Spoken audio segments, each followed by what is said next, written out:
Hello, everyone. We are streaming live on Facebook. Tonight's workshop will be hosted by Tom Phillips. We are joined by Bellamy, Kat Michaels, and Uliana Foos. We will talk more with you ladies later, maybe after the Q&A session with Tom. Bethany will get us started after I tell you a little bit about our company. Our company is the Author Encounter. We are a hybrid company. We specialize in helping authors with promotion and the business aspect of their author career. We also are avid readers ourselves. So if you catch us fangirling out over our authors' books, that's just going to happen because when I like something, I really like something. So that being said, I will first introduce Bethany, my co-founder. She is the author of Divine Love, which is a beautiful YA novel that I think people should try, especially on audio. And her voice person, Chris, is a member, and I absolutely adore his different version of the voices. He's amazing. So if you need a voice actor, please consider Chris. Now, go ahead, Bethany. Okay, well, like Nan said, I am YA author, and yes, Divine Love is currently only available on audio, but you can get it through Audible, and you can go on iTunes. And yes, and Chris J. Hudson is my narrator, and he is amazing. Tonight, we have the up and coming, amazing, talented, really encouraging, supportive, and our author member, Tom Phillips, presenting his incredible workshop. And we are so excited because two of our author members are here today, Bellamy and Uliana Foos, and they have been members for, well, practically since the get-go. And we are excited to have a new face with us, Kat Michaels, and that'll be really cool. Maybe she'll join us. All right, well, Tom, get us started with a little bit about yourself and then go right into your workshop. Well, I actually put a slide in here with me, but we'll skip it when we get to it. I'm Tom Phillips, and I am a mid-grade writer, and I am a video editor, graphic designer by trade, and then I'm a script doctor. So what a script doctor means is that I get paid to fix other people's movie scripts. And yeah, I don't get any credit, but I get money, and that's pretty good. So that's where I'm at. So today I am going to talk about how you take your book and make it into a script. And I am going to assume that you guys all know the script format, or at least enough like you've seen a script before. So when I show scripts, you kind of know what it is. But if you don't, ask questions, I'll answer them. Totally fine. But let me start here. Let me just get this going here. Wait, this one, share that. This up here and start. Great. Okay. The book was better. How to convert a manuscript into a screenplay. We're going to go over a couple quick things. We're going to go over arc structure. The difference between movie arc structure and film or book arc structure, some basic formatting, some examples. I got some great books on screenwriting if you're interested, and then we'll do Q&A. So there I am, and we already talked about that, but my website is Tom Phillips Writer, and you can find me at Twitter at TommyPX3. So if you have any questions ever, or you just need some moral support, you can DM me. My DMs are open. Yay. All right, arc structure. It's like building that building that everyone else has seen, only the top floor is on fire. What I mean by that is that movies have a very, very, very, very stringent structure that everybody then tries to change so it's different. But if you watch a movie, you can, for most movies, you can take a stopwatch and literally on the minute, certain plot points will happen. Books are this flowy world of words and imagination, so you kind of get away with not being so stringent. But because of that reason, that's why we don't see 6-hour movies that are books. We have to cut them down. And we will talk about that a little bit later. But right now, so the Hollywood screenplay, there's 3 structure acts. There's lots of different types. There's, from Aristotle, who started this whole thing about saying that a story has structure, a beginning, a middle, and an end. Joseph Campbell, who I am a very, very huge fan of, did the hero's journey. So you can look at that. Hero's journey also breaks your journey into sections. The fun thing about the hero's journey is that Joseph Campbell took all the epics from the Bible to Lord of the Rings and said what's similar and where do they all line up, and he made the hero's journey. So if you take The Hobbit, Harry Potter, pretty much any book, Forrest Gump, you will have the hero's journey. So I highly recommend it. There's also a lot of other things. Sid Field is very famous in our industry. Blake Snyder wrote a book called Save the Cat, which I also recommend if you're just getting into screenwriting. But basically, the booked act is a 3-act structure. The film is a 3-act structure because storytelling is the same. The only difference between books and film is that we compress or compact the film, and we get rid of things that are in the book that don't further the plot, which we'll get into here. So I'm going to go on here. So this is Save the Cat, and this is a really good, simple way of looking at how a movie is broken up. So we got our 3 acts. Act 1 sets everything up.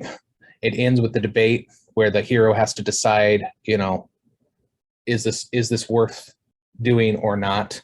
It breaks into 2 in the 2nd act. So you get your B story and your A story. So you'll have like your main characters doing their adventure, and then you have your romance B story underneath. In books, we kind of mash all that together.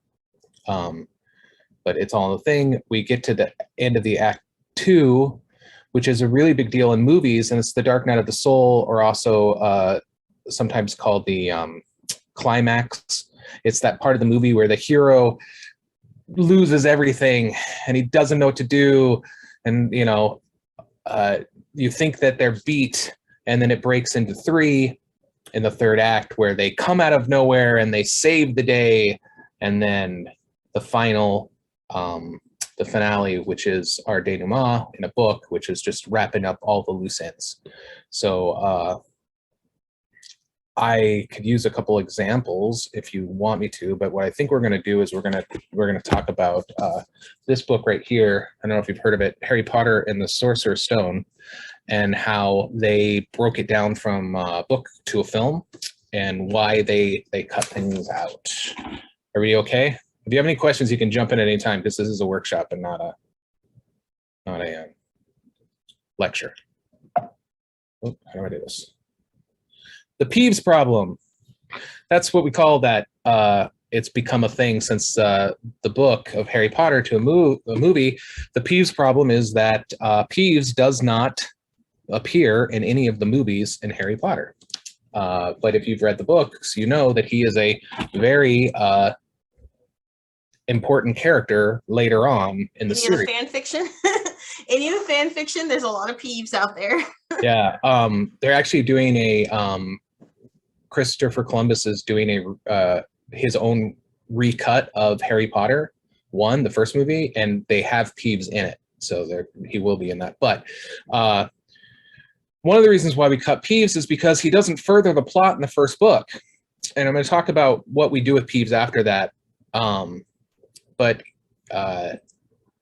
basically what they do is they take plot lines that would be Peeves and they give them to another character.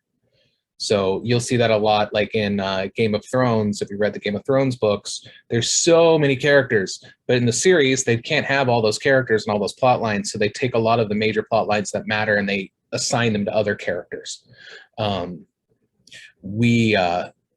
We as authors cringe when they do that, and that's where your fanboys get up and go, "That's not what happened. That's not who did that." But the truth is, in television and film, we have a very finite, once again, you have 120 minutes, 90 to 120 minutes, and you're out, and that's it. It's 120 pages on a film script. It's even worse in television. You have 45 to 50 pages on a script, on a thing, and that's what you get. That's what the time is. That's what the time slot is, and you have to fit your story into that time slot. So a lot of things get cut. I want to use Harry Potter as an example. This is the book Harry Potter. This over here on the left side is page 8, the middle side is page 9, and the last one on the right there is page 12. And that's very important that I call that out.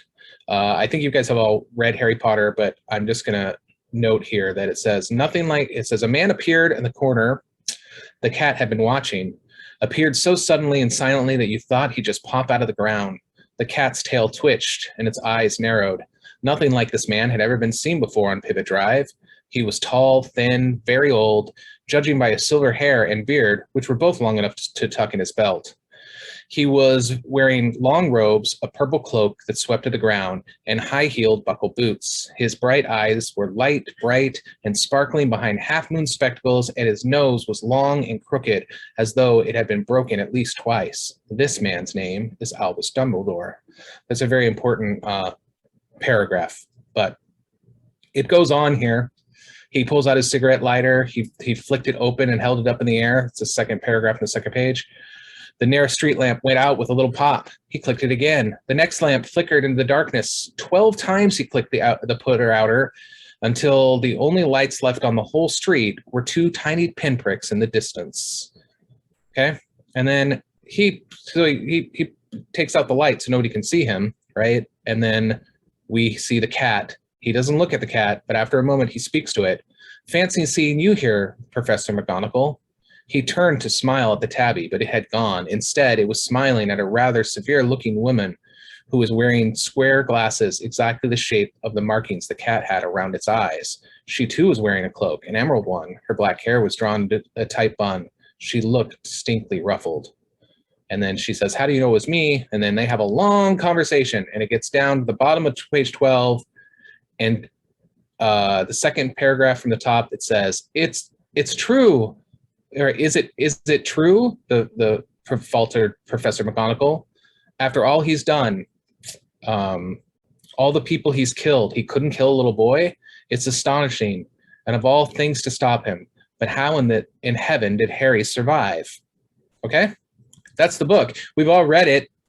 That's the 12th page, where we learn that that this little boy survived. We don't know who the little boy is or what he survived. A little bit they talk about power of Voldemort and how he can't kill him, but that's it.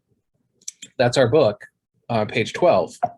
So if we go one more here to the script, if you guys can see this, this is the very first page of the script. Ignore the 19. Scene 1 through 18 was omitted.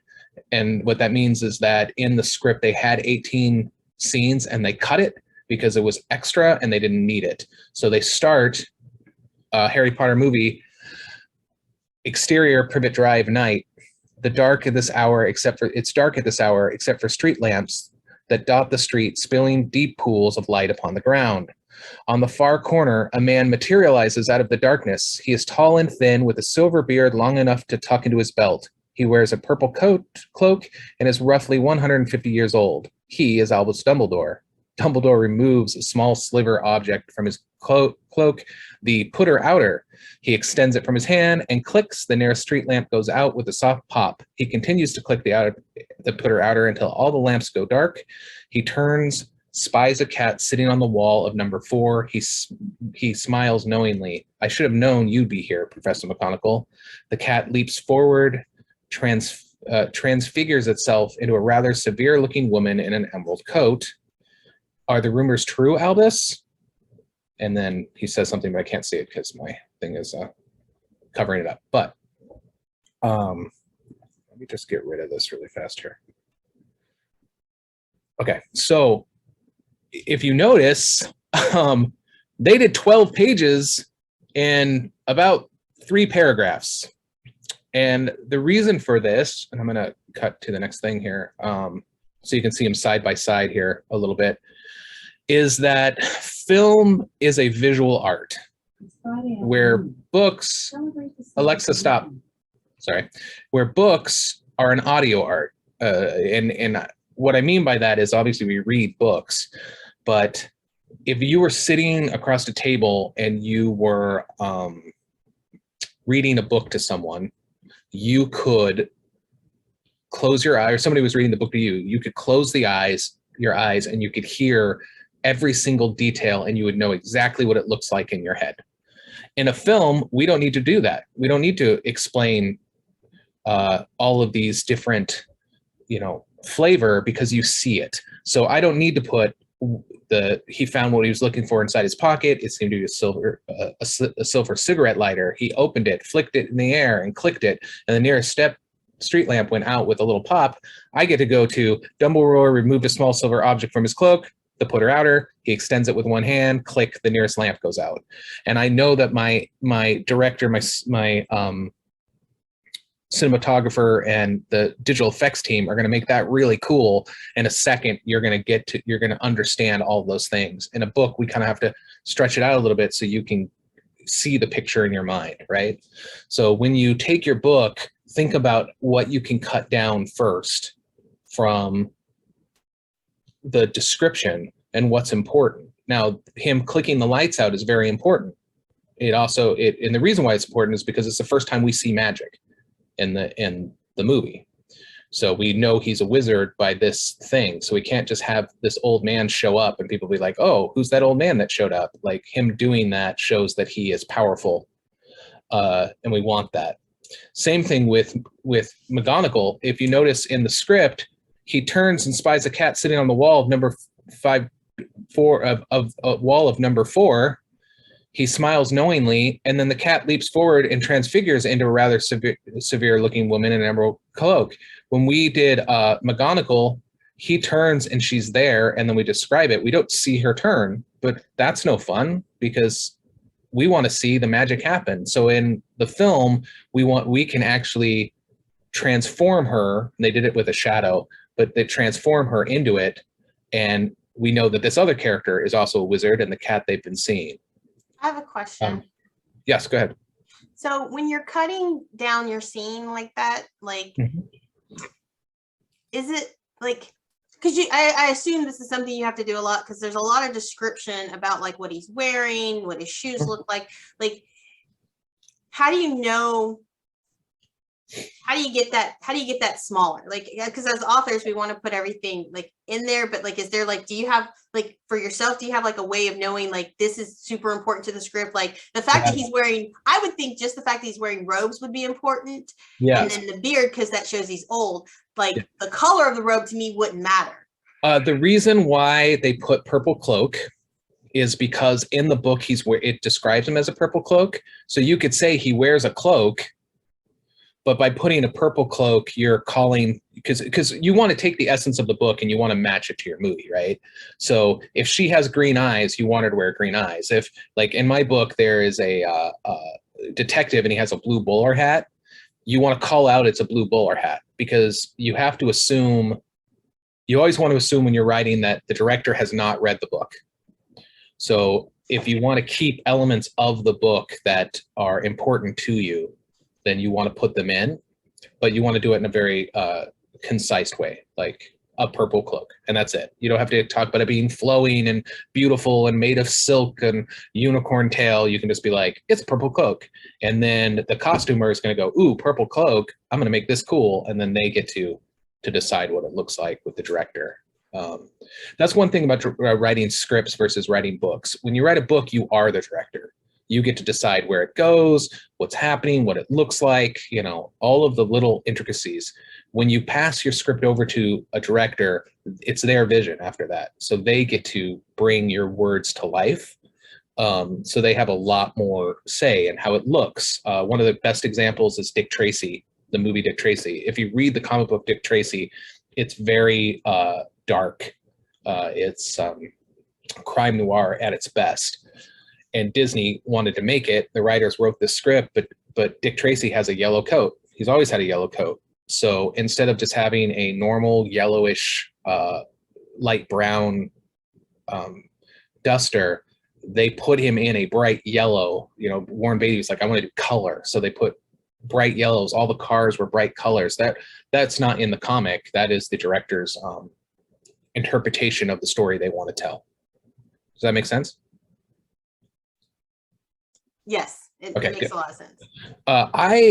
If you look at the script here too, they do a thing in this script where if it's a special effects, they make it bold.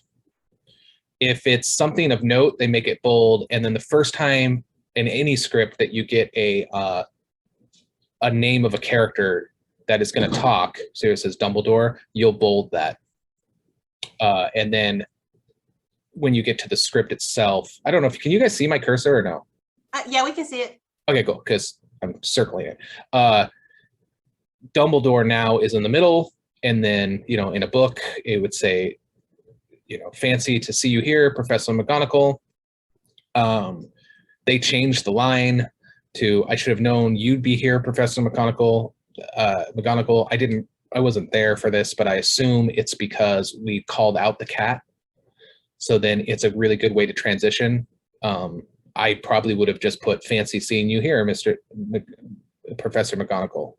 I think that the writer probably changed it to show more of McGonagall's personality, because we don't get all of the description. And by say, I should have known it was you, is it shows that she breaks the rules. She's stern. She wants to know the answer. She'll do anything to get her answer. So we kind of get an idea of the character based off of words. That's a really big deal in script writing, is that every single word has to count, because you don't get a lot of them. So there's not very many throwaway lines in a movie, like every word. And then how you say that changes the entire structure, right? So if you see this fancy seeing you here, Professor McGonagall, versus I should have known you'd be here, Professor McGonagall, they're two very different way of speaking, and it changes the tone of the moment. He does it again where she says, are the rumors true, Albus? And he said, I'm afraid so, the good and the bad. That skips 12 pages in two lines where they talk about Voldemort coming out and he killed all the people and that Lily and James are dead and all of these things, and they explain it. They don't do that in the movie. They go, this is what's going to happen. And then she says, and the boy, Hagrid's bringing him. Do you think it's wise to trust Hagrid with something that's important? He said, I would trust Hagrid with my life, Professor. And then Hagrid comes in. This is like, in the very first page is almost the first half of the chapter, because they skip through so much. But they have to do it because they're trying to get you to Harry. And Harry is the lead character of the movie. In the hero's journey, it's all about your lead character. So this is kind of a what do you call it? A prelude, prologue, if you would, in a book. Like it's just setting it up so you can set the movie. So we call it in script writing a teaser. So they're teasing the magic that we're going to see, because we're not going to see it for a while, because Harry has to grow up, he's got to have his birthday, and then, you know, he doesn't get magic until he gets to the school, really. I mean, he's on the train, but yeah. So this is a way for us to take a very awesome moment of the book and make it to start to show us the world that we're about to see. You'll notice that starts on page 8. They skip the whole thing about the Dursleys and them being normal and Harry growing up with them and all of this backstory, because backstory doesn't really matter. Backstory can happen in a flash. It can be in a frame. It could be in a quick memory. And it tells you everything that you need to know that would take pages in a book of backstory. So because it's a visual art, you know, we don't even have to say Harry's parents died or Voldemort killed Harry's parents. We can just say the boy lived. Did he try to kill him? Yeah, but he failed. And then later we have Harry sleeping and he has a nightmare, and you just see this like gruesome man pulling out a wand and his parents jumping in his way, and that's it. It's literally 2 seconds. So think about what you can tell in a book. Think about what you can tell visually in a second, like, if that makes any sense. What I did was here, I highlighted the things in the book that are in the script. Now it's all cut down, but you can see how many words. Now remember, this is page 8, page 9, and page 12. So page 10 and page 11 completely got taken out because we're compounding things. And it gets to what our Peeves problem is. These are the things that matter. Where page 10 and page 11, I should have put it in here. They really talk about their life, and Dumbledore goes, "Do you want a piece of candy?" And she's like, "No. How can you eat candy at a time like this?" And he's like, "Oh, I really love Muggle candy." And we like kind of understand what a Muggle is and all of that stuff. In the movie, somebody calls somebody a Muggle, and he goes, "Oh, what's a Muggle?" And the girl says, Hermione says, "Oh, that's what we call people from that aren't wizards," and that's it. But in the book, we've explained it like into great detail how the wizarding world and the human world have been split up. We don't need that for our plot. Moviegoers will take into account that what you're telling them is truth. So you don't have to explain the process. You don't have to tell the science. You know, you can just have a flying ship. You don't need to go into how it works and why it works, but maybe in your book you do, because you're building magic or you're building worlds. And in world building, you want to get down to the nuts and bolts. In a movie, it's an airship, it flies. In this world, we have airships that fly. We move on. So it's a lot about that and what you can tell in visual. You don't have to do that. Also, the reason why Peeves got cut, I said before, is because Peeves was just annoying. He wasn't part of moving your hero. Your hero always has to be moving forward. You hear this in books all the time. You don't want a passive hero. You don't want things happening to them. You want them making decisions and going forward. It's very much the same in film. You want to make sure that everything in your script is pushing your character to that final moment, and anything that is extra, like world building and things, you can show. Like Lord of the Rings, it's a super dense book, but we just get to have him walk through, see the webs, the giant spider shows up. We're like, oh, giant spider, it's an action scene. And in that action scene, they cut 6 chapters, down. So,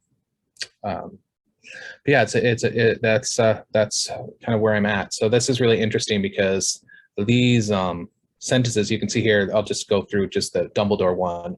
They cut it down to very old, silver hair, beard long enough to tuck into his belt, which is kind of a really nice, tells you how long his beard is, and also shows you how old he is. Then a purple cloak that swept the ground. His name is Albus Dumbledore.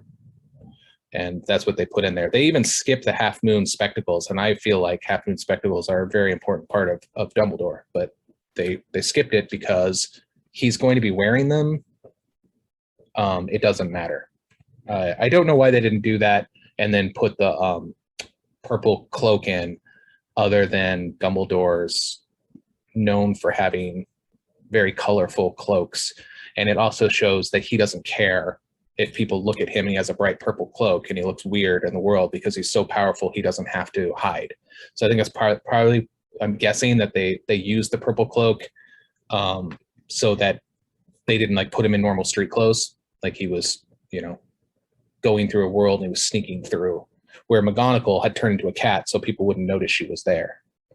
It's kind of the difference between the two. It kind of shows instantly that Dumbledore is the most powerful wizard, so much so that he doesn't care if anybody sees him in his bright purple robe. That's what I would guess. So yeah. Here's a couple books, movie books, because it takes a book to write a movie. That's why the book is better than the movie. Here's 3 different books that I recommend if you want to write a script. Save the Cat by Blake Snyder is like our studio. Yeah, it's the standard in screenwriter. Everybody loves it. Blake Snyder, wonderful man. He passed away 2004. He redid script writing, and he was just like, hey man, it's not the hero's journey, it's a dude with a problem. So instead of having action films or drama or romance or sci-fi, he's like, no, it's a dude with a problem. If you are Ripley in Aliens, or you are Bruce Willis in any movie he's ever been in, you are or Forrest Gump, you are a dude with a problem. and you have to solve that problem. And it's one guy trying to get that thing, and everybody else gets in his way. And he breaks that down. There's a whole bunch of different ones, and I really love it because it really simplifies the concepts. The reason why it's called Save the Cat is because there's this trick in film writing. When you first meet your hero, you have them do something that shows that they're a hero, and it's insignificant. You know, they give a homeless person the last bit of change, or they pay for the coffee next to the person next to them, or, you know, they help a little lady cross the street, or they take a cat out of a tree and save the cat. And instantly, no matter if he's drunk, walking down the street with a bottle in his hand and smoking a cigarette and, you know, hair all over the place, when he saves the cat, we're like, ooh, we like you. You're our hero. We're now endeared to you, no matter where they start. And since a lot of films have someone that is down and out and then get back to their once where they were, it's kind of a gimmick. How to Write a Movie in 21 Days by Vicky King is such a good book because especially if you're a plotter or like us with writers, because it literally every day tells you what you need to do, and you literally write a script from one to end in 21 days. And it's very good, and Vicky's really great. And then Christopher Vogel, The Writer's Journey. I really love Christopher Vogel. He kind of takes the hero's journey and Joseph Campbell, and then I want to say modernizes it, but he's probably the biggest expert on the hero's journey. And The Writer's Journey is a book that if you're a writer, screenwriter, or book writer, you should have it on your desk. It's highly recommended. And I think that is it. So I'm going to stop sharing my screen and come back. So that is basically, so to get out of it, just to recap, when you take your book, the first thing you do is go through, it's like a movie is kind of a synopsis of the book, if you will. You take out all the extra and you just figure out what is needed to tell your story. And then you can go back through and pepper in the world building.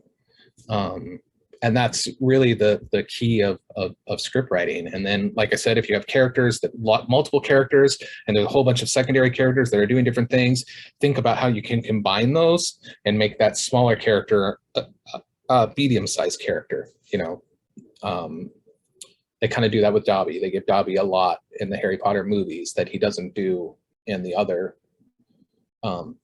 that he doesn't do in the book, but by taking out things that Peeves does and take out things that the other elves do and give them to Dobby, then now we have one character that has a better arc than a whole bunch of little characters that you're going to get confused and lost. It's also a budget thing. You know, producers don't want to hire 100 actors for one line. They want to hire one actor for 100 lines. So I have a question. Yes. I know we're talking about going from a screenplay, from a novel to a screenplay, but Yes. And you have to transform that book into a more visual method. But do you have you ever done like a screenplay from like just a basic movie to more of like an animated movie? Do you feel like you're adding more visual elements that way, or? You know, what's really interesting is, so my book, we've been talking about, we're writing it, right? My writing partner and I are writing it into a script. And we've been talking about what's difference between live action and animation. And it's really interesting because animation, you get away with more. Yeah. Because you can do it. So, you know, if you are turning your mid-grade into an animation, you have a lot more room to do things that in a live action film you probably won't have because budgets and things. Does that sort of answer your question? Yeah. And I would think too, like when you're dealing with live action, especially with a mid-grade, you're dealing with child actors. So there's kind of a limit to some things you can do. Yeah, because of you know, labor laws and all that, which are good. Yeah. That's also why a lot of young kids in television are twins, so they can, you know, swap them out. Swap them out, so they're under the child labor laws. It's yeah. The other thing with animation is that animation is almost more stringent than live action, because in live action, actors get up and they can, directors go, I don't like that, let's move this thing around, let's do this thing. A lot of times with animation, they do the voiceover, they send it, and it's animated and it's done. So you have to be really, really get your script tight, because there's no real room to change. Adjust. Yeah. Pixar's so funny about that, because they'll do like blooper reels, and they write the blooper reels and then they make them, and I think that's always hilarious that they do that. They're kind of backwards. Yeah, they're like, let's make some bloopers here, let's do this. Anybody have any other questions? It was sort of fast, but I did it so we can like talk. Yes. No. Well, I have tons of questions, so I'll just keep going. So, okay, so like I've read like the hero's journey, and then they have, I don't know if you know this, but they have, someone did like a Save the Cat romance beats kind of thing together with that. Yeah. And you were talking about A story and B story. Do you feel like if you're trying to cut down your script that you should cut the backstory more, that B story, or are you more of a like tighten up the front end first? I feel like you tighten up your front end, and then your B plot will tighten up too. Like in my book, John the orphan is our A story. It's about John clearing his name. And then our B plot is Todius and his ex-love Pickles, and them rekindling their love. But what has to happen with your B plot is your A plot sort of has to, your B plot and your A plot come together at some point. So if halfway through the second act, so if you cut a whole bunch of this out and you have your A plot and then it lands, a lot of times you need them to be at the same spot. So you kind of figure it out together what cuts out of this and what cuts out of that, so they all end up at the same place. So you sort of do it together is the answer to that. You don't like cut your B plot because it's going to save you time, because if you can do that, then that's not really your B plot, because your B plot should be adding to the script. Yeah, adding to your A plot. It should have a reason why it lands with the A plot. It's integral. Yeah. So backstory you show in a picture, it can be anyway, backstory can almost be gone completely because you see it in a second. Yeah. That's it. So it's just a flash or a thing or a memory, or or you're just driving through it or something. Yeah. To it. Did you guys know the book Big Fish? I've heard of the book, and I didn't really read the book so much as watch the movie. The movie is great. The book is great. The movie is great. Wait, they're two different things. I saw that. Yeah, it's Tim Burton did it. This is kind of reverse. In the book, there's a character that has one line and they don't talk about him ever again. He's just kind of a throwaway character. In the movie, Steve Buscemi plays him, and in the script, that character then becomes there's a whole arc with Steve Buscemi's character. And the reason why they did it is they took all these characters and they kind of put them sort of together in one character. But what was interesting was it was kind of the opposite. They were like, oh, we need more here, so we're going to stretch this character out to help the hero get to where he needs to be, because in the book it's just kind of a passing by. So it's really interesting. It's a really good read to read the book and then watch the movie and see how different it is that they get from point A and point B are the same, but getting there is very different. They cut things, they add things, they move things around, because when you cut something for time, then suddenly you're like, oh, but how do I get him from, Alabama to Florida, because I cut the whole road trip, right? Yeah. You can montage, but a lot of times too, you're like, but he met this guy and this guy and this guy and this did this and he did that. And how do I do that? And you're like, okay, well, he ends up with a traveling circus and he learns these three things, the three things I need him to learn from here to there, without, it's a completely new thing out that's not in the book at all, because you're trying to get the hero from point A to point B. What I do with my books too, this is because I'm a film writer before my before a book writer, is that I plot everything out with the hero's journey, and I'm like, okay, this is what my character's doing, this is where it's here, and then I have my book, and then I go back through and I kind of fill in with the book to go from point to point. And I don't know, in books you don't really have to follow the at 5 minutes this happens, at 10 minutes this happens, at minutes this happens. In a film, a lot of times, at 90 minutes, that's where everything falls apart. So you have 90 minutes to get there, which means you have about 90 pages to get there before it falls apart. It's about a page a minute in filming. That's the general rule. But in books, you don't have to do that. So you can have all of the hero's journey in order, but it doesn't have to be in time like a movie does. Would want to say that depends on the author, and either that author is going for traditional publishing. Some of the publishers, they will want you to pitch, for instance, your project to them. And I had cases where they asked me, so what's your Dark Night of the Soul? Yeah. So do we expect you to write, By Save the Cat, have those beats in your novel? Yeah, So you can have, yeah, you do the beats. I agree. And I also I just had this big conversation with another film writer, and he was talking about how books, he's like, there's no midpoint in books. And I was like, what are you talking about? He's like, there's never a midpoint. In a movie, there's like this very distinct, this is the middle of the movie. In a book, you're like, well, it could, you go through, you get more chance to build. I actually made sure that in all of my books, the middle is, all the bad turns good or all the good turns bad. It's all that reverse of the situation, or it's the major decision that makes the character go one way or another.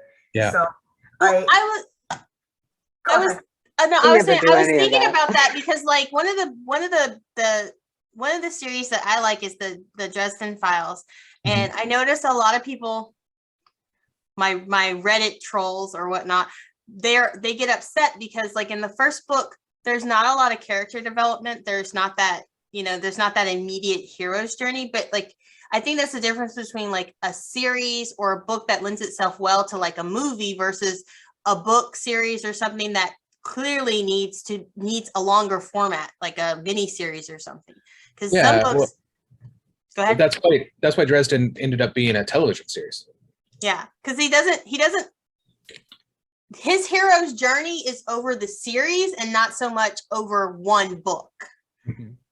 Like he's kind of hard-headed, so he doesn't learn really quickly. And with some books, like you have to know your characters. So like with some books, your characters are like that. They're on that hero's journey, but they may not hit every point that first book. Yeah, and the thing is too is that when you look at your book, you have to decide whether this is a movie, is this a series, is this an animation? If you're transferring medias too, is this a video game? Like The Witcher. It was a video game. The Witcher. Right. So it was a book, and then became a video game, and then now it became a television series. But because the book has so much and so many different things, they're like, oh, we could put this in a game and make this awesome.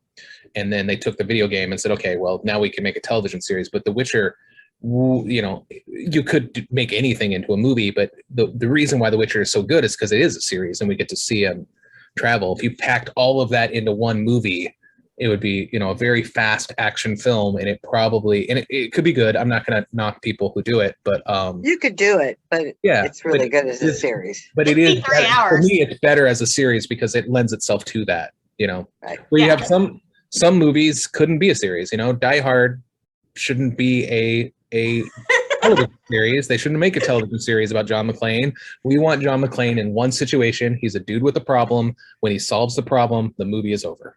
Exactly. Yeah. And that's why they're doing a lot of limited series now, where it like 9 Perfect Strangers or Big Little Lies. They know that they have an in and an out. They know they're doing the whole thing in 8 episodes and then that's it.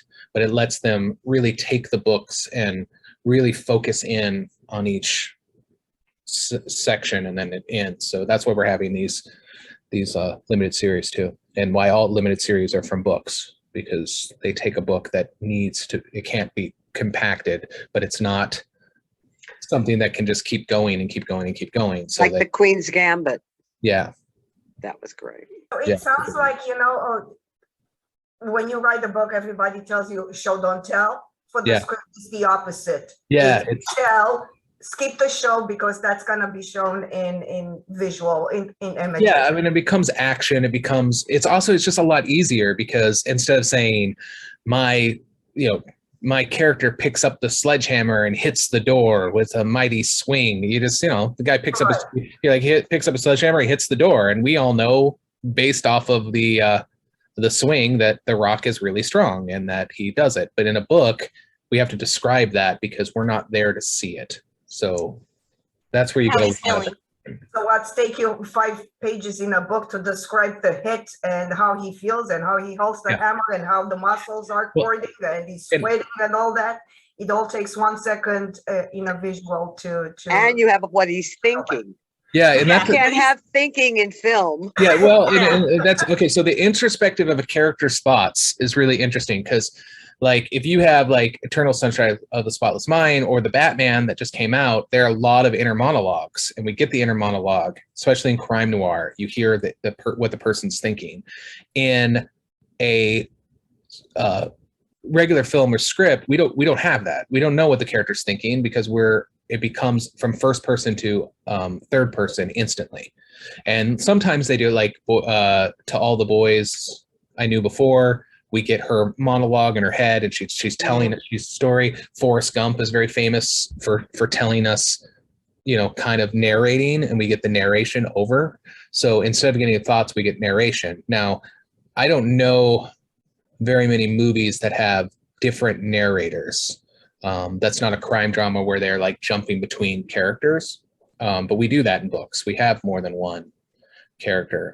In movies, a lot of times we want to focus on one person's point of view, unless the movie is one moment and 5 or 6 other people's point of view, and we're jumping around to people. But that's just Oh, like a Love Actually type situation? more like what's the Steel Magnolias. what's the one where they I cannot think about it. The guy that was the lead in Lost, Matthew Fox, is in it. I can't think of it. I can't think of the name, but basically there is an assassination attempt on a political, like a senator, and then it cuts between every single person, and it jumps back their story up to that moment, and we're getting their inner thoughts and what they're thinking, everything from that one moment. Oh, But okay. that's, and that in books we do that a lot. No, we have chapters where it's a different character going on with the same It's the situation. same story from a different point of view. Movies, a lot of times they don't do that. And I don't really know why, but mostly because it's commercial. Like, not everybody wants to sit in a movie and watch it the same thing over and over again from a different person's point of view. Like, Oh wait, isn't that like what movie that's was very that? Was arty. Sandra Bullock, Crash, was it Traffic? Crash was like that. Was like that, where they had the same event, but they Yeah. kept switching point of view. Yeah. Yeah. So So it can be done. It's it just can be not- done, and it has been done, but it's not they're kind of art house films. It's kind of experimental. Exactly. It's not Dirty. really mainstream. Yeah. Not that there's anything wrong with that. I like all films, so I don't have any. So really, when you think about it, your job as a writer is to tell someone who can't see, like if somebody had a blindfold on and you're telling them a story, that they in their head picture the same thing as if they were watching a movie. As a script writer, you are really focused on the journey of the character and not so much of the visuals, because the visuals will be taken care of. I just had a Golden Girls moment. I was like, picture it, Sicily, 19. He said that. Yeah. But I think that's like the best description of writing, trying to get someone to picture what you're picturing in your head to bring them into the world that you're creating. Yeah, and that really helps with the show don't tell situation. It really if you think about it that way, it really gets you out of the show don't tell situation, like, because you want people to visually be able to put it in their mind. So you're gonna. That's the story behind every single one of my books. It rolls in my head as a movie, and then I have to translate it into words to put it into a novel. So now I have to reverse that. My editor told me that when she read my book. She's like, wow, this is really tight. Like your plot lines are really tight. And I was like, yeah, that's because I get beat in the industry I'm in if I don't, you know. So it's that it's how I write. Everything is visual in my head, and then I'm like, how do I describe that? You know. And often to my wife, I'll be like, all right, what's that thing where you do this thing? And she's like, I don't know what you're thinking about. And I'm like, oh, it's a monkey. Hold on. What do you call it when you're you know? In fact, there's a character in my book that is based off of that. He is always like, what's that word where you do that thing? And then the main character always gives him the right word. Like, he's like, what's that word where you take food and you chop it up and you put it in bread? And it's like a sandwich. He's like, no, that's not it. And then he goes on. And it's a joke because of our relationship. But yeah. So that's how you write a film into a manuscript into a film. Fantastic. It's Thank a lot you. easier to write a film into a manuscript because all you get to do is describe the thing you're seeing. I think I that's see. actually harder to do. Nicholas Sparks You have did a that sentence. with The Last Song. He wrote the script first and then he did the book. Well, there's a lot of people, like Star Wars comes out and then they hire a writer to take the movie and make it into a novel. And I gotta tell you, sometimes I read those novels and I'm like, God, this is so much better than the movie because there's a person, because we're getting in their heads and things, you know. But that's why they say the book is always better than the movie. Also, the reason why books are better than movies, why people say the book is always better than the movie, is because when you read the book, you see it in your head. So everything you see is what you like. That's what you want. Where if you're watching somebody else's vision, you're like, I wouldn't do that. I wouldn't cast that person. That's a terrible, you know. And Right. you're doing it. I'm guilty of recasting characters because I just didn't like who they picked. I am in all my books. I have my cast, my dream cast. So I'm like, oh, this person would play this character in the movie, and that's how I like describe them. To a point where in my newest book, there's a woman that dresses like Mary Poppins, like Elizabeth, like Emily Blunt in Mary Poppins. So I went and found the costume, and then went to a fashion thing where they described what it was, and I used it as my description because I had no idea what to call it. So I was like, oh, okay, well this works. So I didn't plagiarize it, but I'm like, oh, that's this kind of dress, and that's this kind of thing, and right off the Mary Poppins site. Yeah. Okay. Yeah. Well, Bethany, you want to wrap us up? well, thank you so much, Tom, for doing this workshop for us. We were so excited about this, and Yeah. now you all know why, because Tom is awesome. Tom's book comes out, what is it, June 7th. Yep, June 7th. You can pre-order it on pretty much at every major seller. And there was, what was the name of that bookstore that you said? Romans. It's like Romans with a V, and they have, if you want a signed copy, you can get it from there. With a V or a B? B, like in Victor. Ah, I wrote a V. It's not Bromans, it's Bromans. I thought you said Broman. I like bromance. It's like, hey, bro, I think it. got a book. You want to read it? It's really good. That's funny. We have a lead into this workshop that's available on our Facebook page, where we sat down, me and Nan sat down with Chris J. Hudson and had a conversation about authors changing media. We have, we are plotting our next several events for April and May. And we have in, September, we have traditionally published, publishing month. day.